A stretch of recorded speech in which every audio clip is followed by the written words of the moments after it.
Vladimir Putin's war on Ukraine is backfiring. By invading Ukraine, Putin intended to keep NATO from expanding along Russia's border. Instead, the opposite is unfolding. Today, Finland announced that it wants to join NATO, and Sweden is expected to follow. George Thomas has the details from Helsinki.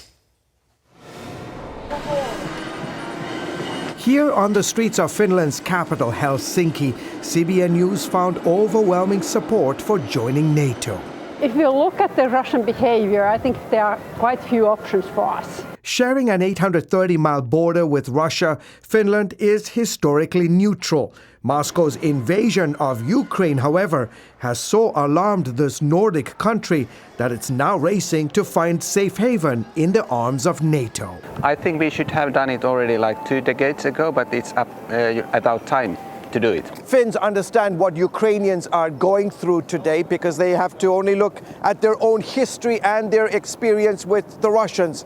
November 1939, the Russians decide to invade this tiny nation under the pretext that it was saving Finland from the Nazis. Decades later, Finns see Russia as a clear and present danger.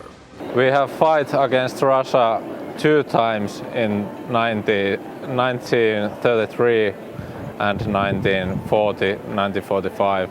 So we have to get some allies.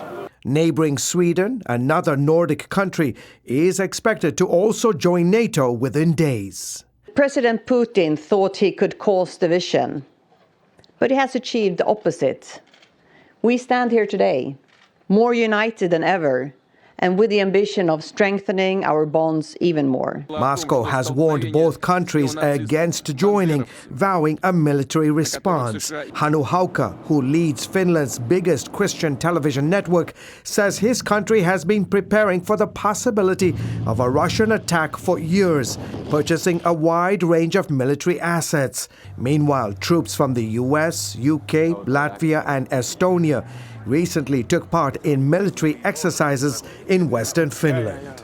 We have already reacted to a potential scenario where Russia would even try or even think of trying to invade Finland.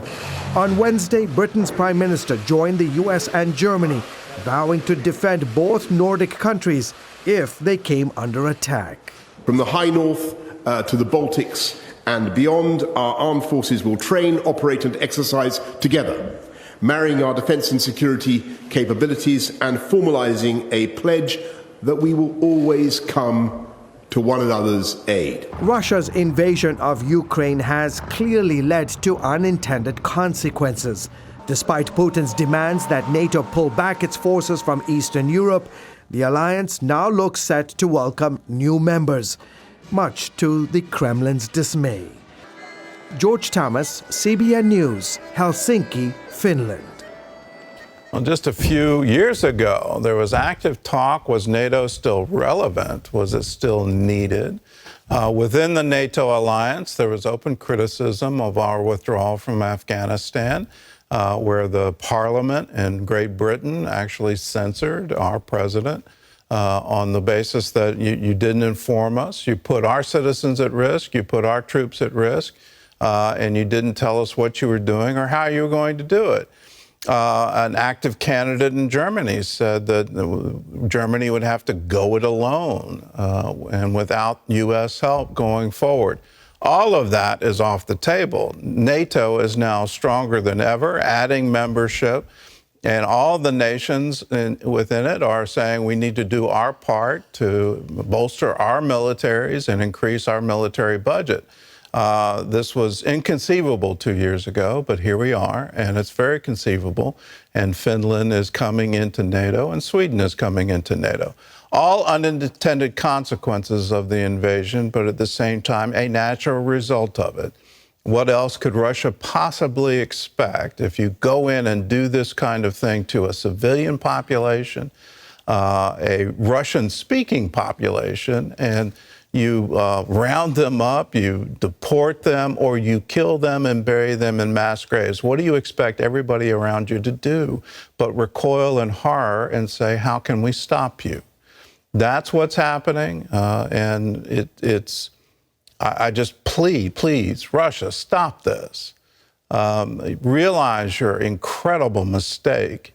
Apologize to the world community, apologize to Ukraine, and dedicate yourself to rebuilding the destruction that you have caused.